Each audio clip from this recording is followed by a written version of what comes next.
Bonjour, bienvenue au Parlement européen à Bruxelles. Émission spéciale, l'Europe, 60 ans après le traité de Rome. Vers quelle Europe voulons-nous aller?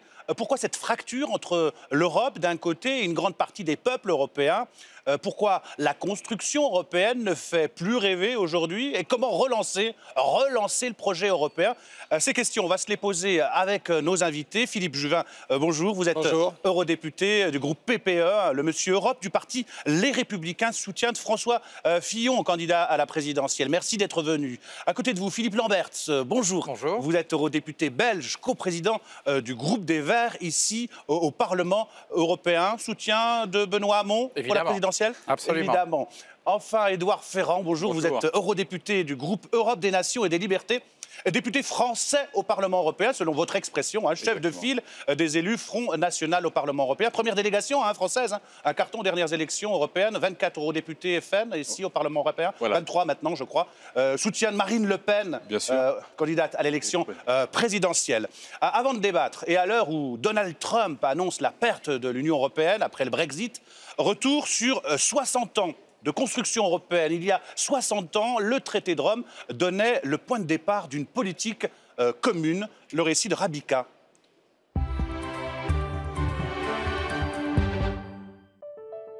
Le 9 mai 1950, Robert Schuman, alors ministre des Affaires étrangères, lance le coup d'envoi d'une construction européenne. Après le traumatisme de 6 ans de guerre, l'idée d'une Europe unie s'impose. La France a toujours eu pour objet essentiel de servir la paix. L'Europe n'a pas été faite, nous avons eu la guerre. L'Europe ne se fera pas d'un coup. Un an plus tard, cette construction européenne prend forme avec la création du CECA, la Communauté européenne du charbon et de l'acier. Les 6 pays fondateurs de la CE signent alors le traité de Paris le 18 avril 1951. Le 25 mars 1957, le traité de Rome institue la communauté économique européenne, le marché commun se met en place. Cette Europe, devenue attractive par sa stabilité politique et économique, va connaître plusieurs vagues d'adhésion. Le 1er janvier 1973, elle passe de 6 à 9 avec l'entrée du Danemark, de l'Irlande et du Royaume-Uni. Un peuple qui depuis toujours, et plus particulièrement depuis 30 ans, m'est cher, entre tous, et que dès maintenant, j'ai le sentiment de me trouver assis, non pas à côté d'un négociateur, mais à côté d'un membre de la communauté européenne. Puis viennent la Grèce, l'Espagne et le Portugal. En 2007, l'Union européenne compte 27 membres. Dans cette Europe élargie, la libre circulation des biens et des personnes s'impose en vertu des accords de Schengen signés le 14 juin 1985. L'accord prévoit la suppression des frontières entre les États membres, mais un renforcement des contrôles extérieurs pour assurer la sécurité de ses citoyens. Le 7 février 1992, avec les accords de Maastricht, la CE devient l'Union européenne.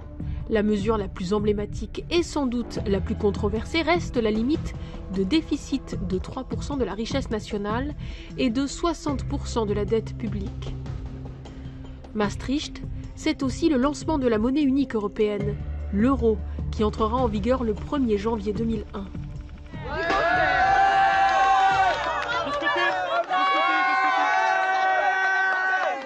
C'est la première fois que ça arrive. Il n'y a pas une seule réalisation européenne que nous avons fêtée de cette façon. Persuadés de la popularité de cette union, le 29 mai 2005, les dirigeants français et néerlandais lancent un référendum sur la Constitution européenne. C'est un désaveu, près de 55% des Français se prononcent en faveur du non. Nous allons écouter, nous sommes à l'écoute, c'est le plan D, des démocraties, de débats, de dialogue. Les institutions européennes, mais aussi les États membres, nous voulons comprendre les attentes des citoyens européens. 2 ans plus tard, les dirigeants européens tirent les leçons de cet échec retentissant. Ils se réunissent à Lisbonne pour signer un nouveau traité permettant à l'Europe de fonctionner à 27 membres. Mais l'Europe auparavant si attrayante fait moins rêver. Le 23 juin dernier, les Britanniques votent à 51% pour sortir leur pays de l'Europe. Je voudrais faire une déclaration devant vous à propos du sommet européen et de la décision de notre pays d'organiser la sortie de l'Union européenne. La Grande-Bretagne a brisé le tabou de la sortie de l'Union européenne. Après Londres, Paris inquiète avec l'ascension du Front National, faisant craindre une nouvelle crise. Pour parler au nom de la France, l'Europe joue à nouveau son destin.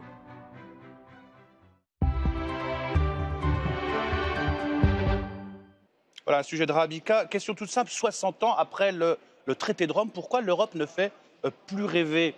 On n'en parle pas beaucoup, notamment dans la campagne présidentielle, Philippe Juvin. Alors l'Europe ne fait plus rêver d'abord parce qu'il n'y a pas de vision commune entre les membres, on n'a pas su créer ça, ou plutôt on l'a oublié, et puis parce qu'il y a beaucoup d'États qui n'acceptent plus les décisions qu'on prend ensemble. Et enfin, vous avez des États qui remettent en cause des principes fondamentaux. Regardez les Polonais qui utilisent l'Europe comme un tiroir-caisse, des milliards d'euros qui arrivent en Pologne, qui s'est développé grâce à l'Europe, et qui aujourd'hui dit « mais l'Europe, on n'en veut pas ». Moi, je vais vous dire une chose. Sortir de l'Europe... On a trop élargi, on n'a pas approfondi le projet. On n'a pas donné de sens. Il faut donner du sens politique. La vraie conséquence, c'est si un pays sort de l'Union, et en particulier un grand pays, comme la France, demain, comme plusieurs candidats le souhaitent, qu'est-ce qui va se passer? Non seulement il y aura des conséquences économiques et sociales majeures, avec un appauvrissement de la population, il faut le dire, c'est ça qui va se passer. Et deuxièmement, je mets en garde tout le monde, ça serait une folie. L'Europe, c'est une zone de stabilité. Et vous savez, avec les Polonais, les Lituaniens, les Russes qui sont devenus absolument fous, dans les 10 à 15 ans après la fin de l'Union européenne, il y aura la guerre sur le continent. L'Union européenne aujourd'hui n'est pas en adéquation avec les peuples. Je crois qu'il y a une fracture avec le sentiment national d'un certain nombre d'États. Et il est clair qu'aujourd'hui, l'Union européenne ne répond pas aux besoins de ce qu'attendent aujourd'hui un certain nombre de nations. Et c'est un véritable problème parce que le débat est complètement centré sur le Front National. Dans nos séances, commissions, séances plénières, etc., tout tourne autour de Marine Le Pen, des populistes européens. Je crois que le traité de Rome a pris dès le départ une fausse voie. L'Europe était viciée. L'idée était au contraire de construire dès le départ une Europe fondée sur une vision commune. Mais les Américains ont dès le départ... D'éviter la guerre aussi, de mettre en commun l'acier, le charbon, d'éviter la guerre, on n'est plus en guerre. Mais dès le départ, le traité de Rome, si vous voulez, a une vision du tout économique. Le politique était subordonné à l'économie. Et je crois qu'ils ont voulu construire ce qui n'était pas le projet de Robert Schuman d'ailleurs. Mais les Américains ont imposé à travers le GATT de soumettre les nations européennes à un grand marché de libre-échange. Et je crois que vouloir fonder une Europe sur un modèle économique ultralibéral, technocratique, a été à mon avis le gros problème qui, dès le départ, a créé le péché originel de l'Union européenne. Philippe Lambert, ce n'est pas la même lecture que M. Ferrand. Je pense que l'Union européenne, en tout cas le projet européen, a suscité l'adhésion de la grande majorité des Européens aussi longtemps qu'il restait fidèle à son projet, c'est-à-dire, comme vous le disiez si bien, assurer la paix sur ce continent par, d'une part, l'extension et la généralisation de la démocratie et des libertés. Je rappelle que deux des membres fondateurs, l'Allemagne et l'Italie, avaient été des dictatures, donc enraciner la démocratie et les libertés, et par ailleurs assurer une prospérité partagée. Et on l'a vu, pendant les 30 premières années de la construction européenne, c'est ce qui s'est passé, les inégalités ont été réduites, la prospérité a réellement été partagée, la paix et la démocratie se sont installées. Mais c'est vrai qu'il y a un virage qui a été pris dans les années 80, c'est le virage néolibéral. Et ce virage a, quelque part, fait que l'Union européenne, qui n'est jamais que le produit des majorités dans les différents États membres, a abandonné ce projet de prospérité partagée. Aujourd'hui, on voit les inégalités augmenter, on voit la pauvreté, l'exclusion augmenter. Et c'est ça qui nourrit, je pense, le rejet, parce que bien souvent, on met ces politiques sur le compte de l'Union européenne. Parce que beaucoup de décideurs nationaux qui siègent à Bruxelles ne veulent pas admettre ou porter le poids politique des choix politiques qu'ils font. Ce qui nourrit le rejet, on a parlé beaucoup du Brexit, mais il y a eu 2005, le référendum, le non au référendum traité constitutionnel. Les partisans disaient cette Europe du marché unique, cette Europe de l'abaissement des salaires, de la compétition sauvage, on n'en veut pas. Et puis c'est passé. Est-ce que c'est pas là la coupure? C'est en tout cas un des éléments. Quand vous n'écoutez pas les messages que vous envoient vos citoyens, vous courez le risque évidemment qu'ils se rebellent contre vous. Ils ont voulu faire une Europe sans les peuples. Et je crois que ça a été un déni de démocratie. 2005, c'est justement la non-reconnaissance des aspirations des peuples à décider d'eux-mêmes. Et je crois qu'aujourd'hui, il y a un affaiblissement des parlements nationaux au profit du Parlement européen et qu'il y a une superstructure qui se met en place, qu'on appelle une Europe supranationale, contre l'intérêt légitime des peuples, de leur souveraineté économique. Ce n'est pas parce que c'est supranational que c'est contre l'intérêt des peuples. Mais si, parce que vous avez deux modèles en ce moment qui s'affrontent. D'un côté, vous avez le modèle de Mme Merkel qui vise à créer toujours plus d'Europe de manière à pouvoir diluer un petit peu le pouvoir des nations. Et puis le modèle de Mme Le Pen qui vise à redonner la souveraineté. Et moi, je pense que cette perte de souveraineté, elle se retrouve aujourd'hui dans la montée d'un certain nombre de mouvements politiques en Europe qui visent justement à dénoncer l'esprit de l'Union européenne. Monsieur Ferrand, moi j'entends toutes les incantations, mais ce n'est pas parce que ça ne marche pas bien qu'il faut tout casser.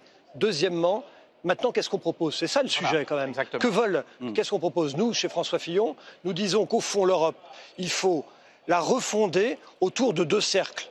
Un cercle de pays qui veulent participer au marché unique tel qu'il existe aujourd'hui, et un deuxième cercle, effectivement, une deuxième vitesse de pays qui veulent aller plus loin en intégrant plus un certain nombre de pouvoirs. Je pense à l'énergie, je pense à la fiscalité, je pense à la défense, je pense à l'immigration, je pense à la démocratie européenne aussi. Comment est-on représenté dans les institutions européennes?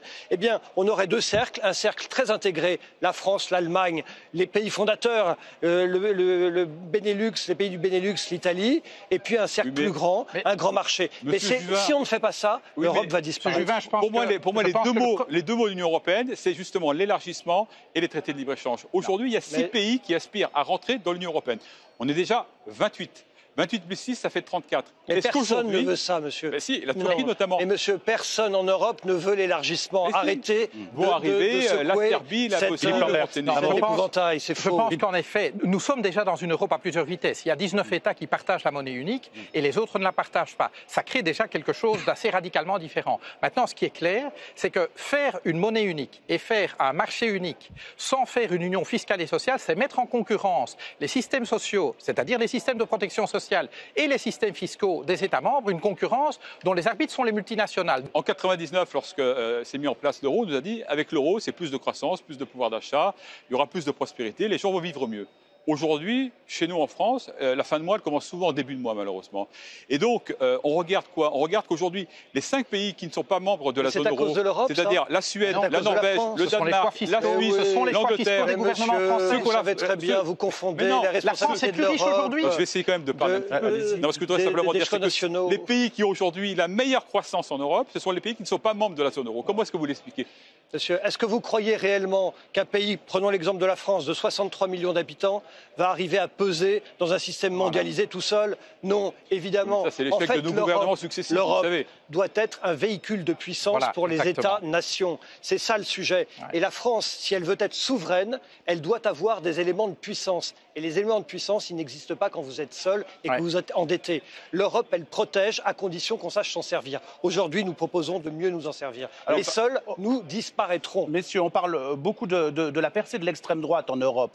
Lors des dernières élections, aux Pays-Bas, donc, ce n'était pas le cas. C'était une progression, mais on est loin d'une vague des populistes. Les populistes sont devancés. C'est le libéral Mark Rutte, 50 ans, le chef du gouvernement sortant, qui remporte les élections législatives. Stéphanie Despierres. Les Pays-Bas ont dit non au populisme. C'est le Parti libéral qui remporte largement les législatives avec plus de 54% des voix, soit 32 sièges au Parlement. Son chef, le Premier ministre Mark Rutte, se félicite d'avoir mis un coup d'arrêt à la montée des extrêmes en Europe. C'est une soirée où les Pays-Bas, après le Brexit, après les élections américaines, ont dit stop au mauvais populisme. Longtemps donné favori par les sondages, le leader d'extrême droite, Geert Wilders, n'arrive que deuxième.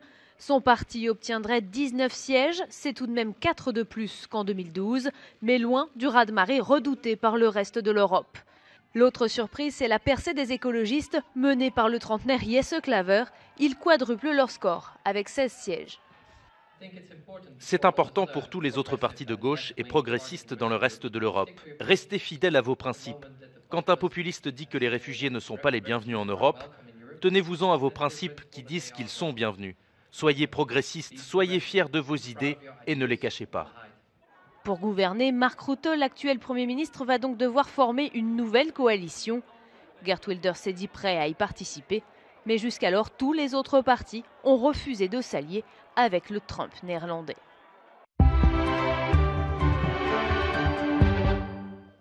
Voilà, ce résultat aux Pays-Bas rassure de nombreux dirigeants de l'Union européenne. Mariano Rajoy, Angela Merkel, François Hollande se sont empressés de féliciter leur homologue. C'est un ouf de soulagement chez vous? Je ne m'attendais pas à une percée majeure de l'extrême droite. Ils font 19 sièges sur 150, donc c'est une force importante, mais qui reste marginale dans le débat.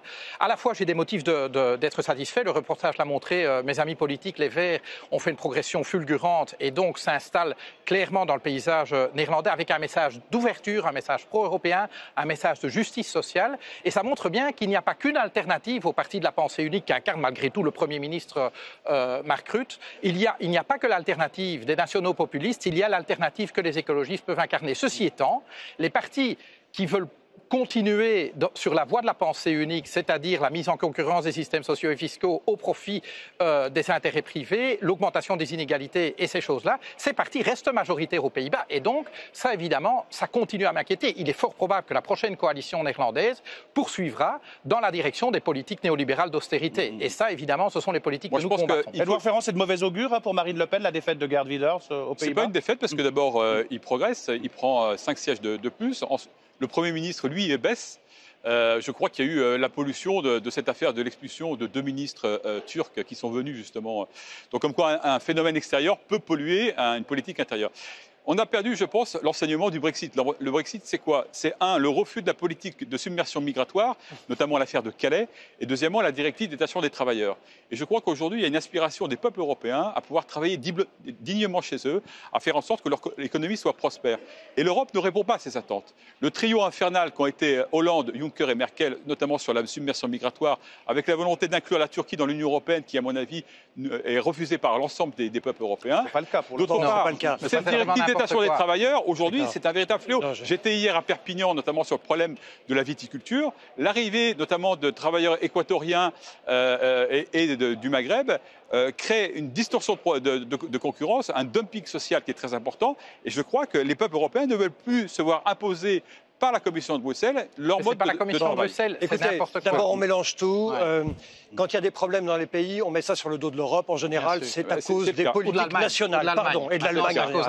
Deuxième point, dans le bâtiment, dans la restauration, quand ça va mal, c'est à cause de l'Europe, et quand ça va bien, c'est jamais... Bien sûr. Ensuite, pourquoi finalement Madame Le Pen local a perdu? D'abord parce que quand vous avez de la prospérité, quand vous avez un discours ferme sur l'immigration, sur la sécurité, quand vous dites à M. Erdogan non, clairement, avec l'affaire des manifestations, et quand enfin vous êtes européen décomplexé, et quand vous dites que l'Europe est nécessaire à la prospérité, et vous le dites calmement, eh bien en fait les gens vous comprennent et vous croient. Le populisme de Mme Le Pen, en fait, il prospère sur l'ignorance, et c'est vrai sur l'absence de prospérité. La réalité sur la Turquie, c'est que nous sommes opposés aux Républicains à l'entrée de la Turquie depuis toujours. Alors vous pouvez raconter ce que vous voulez, mais c'est ça la réalité. Et aujourd'hui, avec ce qui se passe chez Erdogan, eh bien je crois qu'il n'y a plus beaucoup de question politique fiction. Une victoire de Marine Le Pen à la présidentielle, c'est la fin de l'Union européenne? Ah ben c'est très clair que si Marine Le Pen devait être élue et si elle devait entraîner la France sur un chemin de sortie de l'Union européenne, c'est clair que ce serait un coup extrêmement brutal pour l'Union européenne et probablement fatal. On n'en est pas là. Le pire n'est jamais sûr. Je voudrais dire à M. Ferrand que j'ai l'habitude de débattre avec certains de vos collègues du Front National, mais j'ai rarement rencontrer des distorsions factuelles aussi fortes. Aller prétendre que le PPE est pour l'adhésion de la Turquie, je veux dire, c'est méconnaître la réalité des choses ici au Parlement européen. Aller prétendre que la France a accueilli des réfugiés, vous voulez rire. Au moment où l'Allemagne a accueilli 1 300 000 réfugiés, Valls disait pas question, on n'en veut pas, et au maximum 30 000 sur 2 ans, et la France en a peut-être accueilli 10 000. Donc c'est moi, je veux bien débattre, mais alors il faut qu'on parle de la même réalité, quoi. Il faut qu'on parle des faits. Est-ce que M. Ferrand déroule un truc écrit et il ne peut pas sortir, c'est tout. Répondez, à vous la parole. S'ils sont à 2 contre moi, mais bon, on a l'habitude, si vous voulez. Aujourd'hui, moi, je suis membre de la délégation avec la Turquie, et je peux vous dire que les représentants du PPE... Ah bah bravo. Les représentants... Ben oui, je suis membre de la délégation avec la Turquie, bravo. Eh ben oui. Parce que je m'oppose à l'entrée de la Turquie, parce que je pense que la Turquie n'est pas européenne. Moi, au moins, je suis franc là-dessus. Et d'ailleurs, les Turcs me remercient parce qu'ils disent... Mais c'est ce que nous disons aussi. Alors simplement pour vous répondre, Marine Le Pen veut refondre l'Union européenne. Elle veut recréer une Europe des nations et des souverainetés avec une grande coopération telle que ça a existé, avec la possibilité d'avoir toujours un Parlement européen qui sera une instance décisionnelle consultative, avec le fait de mettre... consultative. Oui, avec quelqu'un peut m'expliquer ce que ça signifie. J'ai du mal. Rien. Consulter, ça ne signifie rien. Mais si, non. En fait, je veux dire, c'est ou bien consultatif ou bien c'est décisionnel, ça peut pas être les deux. Ils ne sont même plus français ni belges, ils sont devenus complètement eurolâtres. C'est-à-dire qu'ils pensent que c'est même plus les nations qui existent, c'est un espèce de phénomène supranational qui doit guider nos choix. Je suis belge francophone et fier de l'être, mais je suis aussi européen et fier de l'être. Et en fait, ils sont la première marche vers le mondialisme, c'est-à-dire vers l'éclatement des sociétés pour aller vers plus d'accords de libre-échange, moins de souveraineté, etc. Donc on s'oppose, en fait on est les seuls effectivement à s'opposer à un autre projet, parce que nous sommes européens, monsieur Lambert. En fait, vous êtes les alliés objectifs des Américains. Allez prétendre, monsieur Ferrand, que vous êtes les seuls à vous opposer. Regardez ce que nous faisons sur les traités de libre-échange, ce que nous faisons, nous les Verts. Nous menons l'opposition. Regardez ce que nous faisons sur la régulation de la finance. C'est n'importe quoi. Comme si l'extrême droite était la seule force d'opposition à la pensée unique. Philippe Lambert, est-ce que vous êtes certains eurodéputés, j'ai entendu ici et là, qui seraient pour proposer l'interdiction du Parlement européen aux députés qui seraient contre la construction européenne? Non, pas question. Comme à l'Assemblée nationale, on interdirait des députés monarchistes. Martin Schulz, si vous me connaissez, n'est vraiment pas mon ami. Ça n'a jamais été mon ami, je l'ai combattu depuis des années. Je dis simplement que tout élu du peuple a la même dignité, la même représentativité, la même légitimité. Merci. Et il n'est pas question, pour moi, d'interdire ou de restreindre les droits de quelque élu que ce soit. Les élus, la démocratie, c'est le combat des idées. C'est la confrontation des idées. Et donc, en effet, je ne suis pas d'accord avec M. Ferrand, mais il est aussi légitime que moi pour s'exprimer dans cette enceinte. Très bien. M. Ferrand a le droit de dire ce qu'il veut, même quand il dit n'importe quoi. Alors, un des points qui fait mal à l'Europe, ce sont les délocalisations, la cessation d'activité dans un pays et le transfert de cette production dans un autre État. Une délocalisation sur deux se fait à l'intérieur de l'Europe. C'est ce que déclare Jean-Luc Mélenchon, qui veut lutter contre le dumping social. Alors, vrai ou faux? C'est notre rubrique Checkpoint préparée par Thomas Mignon. Les délocalisations au sein de l'Union européenne, Jean-Luc Mélenchon l'assure, contrairement à ce que l'on pourrait croire, la Chine et l'Inde ne sont pas les destinations les plus courantes. Si vous ne retirez pas les traités qui interdisent l'harmonisation sociale, nous allons continuer les délocalisations, puisque 1 sur 2 se fait à l'intérieur de l'Europe. 50% des délocalisations auraient donc lieu au sein même de l'Union. Alors, quelle est l'ampleur de ce phénomène ? Il faut savoir qu'il n'existe aucun inventaire en la matière. Lorsqu'une usine est fermée dans un pays pour être rouverte dans un autre, elle n'est pas tenue de l'annoncer. Alors tenir à l'œil tous ces mouvements relèverait de l'exploit.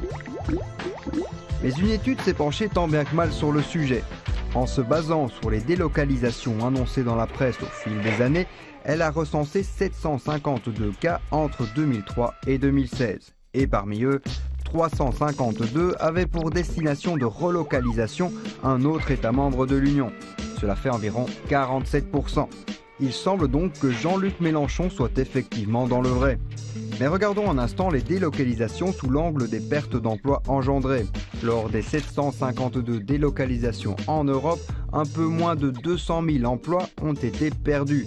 Mais parmi ces 200 000 emplois, environ 120 000 peuvent être attribués à un transfert de la production vers d'autres États membres. Cela signifie que l'équivalent de 60% des jobs perdus ont été relocalisés au sein de l'Union. Vu sous l'angle des emplois, le phénomène intra-européen est donc encore même plus important. Quoi qu'il en soit, une délocalisation sur deux se fait-elle à l'intérieur de l'Union? C'est vrai. Voilà, c'est vrai, le dumping social, la relance du projet européen, est-ce que ça passe par une Europe sociale? Ah oui, absolument. Absolument, parce qu'au-delà du mécanisme des délocalisations, c'est la mise en concurrence des travailleurs des différents pays avec des régimes de protection sociale très différents qui, même pour les travailleurs qui gardent leur emploi au pays, poussent les standards à la baisse. Et donc ça, il faut sortir de cette logique de concurrence effrénée entre les États membres pour aller vers une logique de convergence, établissement de minima sociaux partout en Europe, et puis leur convergence graduelle. C'est ce qu'on a fait au moment où le Portugal, l'Espagne et la Grèce ont rejoint. On a véritablement observé un rattrapage de ces trois pays avec le reste de l'Union européenne. Ce sont des mots, M. Lambert. Mais entre-temps, la logique a changé. Non, ce sont des choses vérifiées. Ce sont des mots. Par contre, c'est vrai que vous avez été incapable de faire l'Europe sociale et le grand élargissement de 2007, par contre, c'est fait dans la période néolibérale où là, ça a été la concurrence à outrance avec une pression à la baisse partout. Édouard Ferrand et après. Oui, rapidement. On pourrait demander à M. Juncker aussi pourquoi est-ce qu'il a protégé les grandes multinationales chez lui. C'est bien pour ça que nous avons combattu ces politiques. Nous, on est contre la directive détachement des travailleurs qui a été une catastrophe économique et sociale pour l'Europe. Ce qu'on veut, nous, c'est le patriotisme économique, c'est-à-dire aider les nôtres avant d'aider les autres. Je crois qu'aujourd'hui, il y a une disproportion de concurrence au niveau de la monnaie, notamment entre les différentes nations. et qu'on ne peut pas aujourd'hui faire l'économie de vouloir justement remettre à plat un système social et fiscal. Il faut aller vers une autre Europe. Si on revient au franc, avec un franc faible par rapport aux autres, évidemment. Si on abandonne l'euro, ça ne va pas être pire au niveau des importations qui vont être plus chères. De toute façon, Marine Le Pen l'a annoncé, il y aura un référendum et c'est les Français qui choisiront. Aujourd'hui, on a une monnaie qui est complètement dévaluée, qui n'a plus aujourd'hui les qualités d'être pour la France, et je crois qu'il faut justement repenser tout le système de l'euro. Pourquoi les entreprises délocalisent? D'abord parce qu'en France, il y a beaucoup de charges. Les charges en France sont considérables. Et donc, nous allons baisser les charges. Et donc, il y aura moins d'intérêt à délocaliser. Deuxièmement, nous allons lutter contre le dumping social et fiscal européen. Aujourd'hui, il y a des telles distorsions entre les pays de l'Europe que des chefs d'entreprise français ont intérêt à délocaliser dans d'autres États européens. Et ça, nous allons lutter contre ça. Et enfin, troisièmement, nous allons favoriser par un Buy European Act, un acte qui permette au marché public de choisir d'abord des entreprises européennes, de lutter contre les délocalisations en dehors de la zone euro. Ce que je veux vous dire, c'est très simple. L'Europe, ça protège, parce que c'est un grand marché pour les entreprises françaises aussi, mais à condition qu'on le dompte. Nous, ce que nous voulons, c'est dompter l'Europe, pour faire en sorte que l'Europe favorise la création d'emplois. Il n'y a pas d'Europe unie, il n'y a pas d'union douanière. Je crois que l'Europe aujourd'hui a baissé toutes ses barrières douanières et qu'aujourd'hui, malheureusement, nous sommes non seulement en compétition à l'intérieur des 28 États, mais aussi avec tous les traités de libre-échange qui affaiblissent encore plus le jour nos où vous positions sortirez économiques. de l'Europe et de l'euro, eh bien, le pouvoir d'achat des Français va plonger. On ne pourra pas faire pire que ce qui a été fait. Le franc nouveau sera dévalué probablement de 40%. Regardez les Britanniques qui ne sont pas encore sortis et la livre a déjà perdu 12%. Personne n'en parle. Expliquez-moi pourquoi. Eh bien, ce sera le mot de la fin. Merci à vous trois d'être venus débattre en toute démocratie ici au Parlement européen. Merci à vous de nous avoir suivis. L'Europe à 60 ans, c'est pas mal. Bye bye. Merci.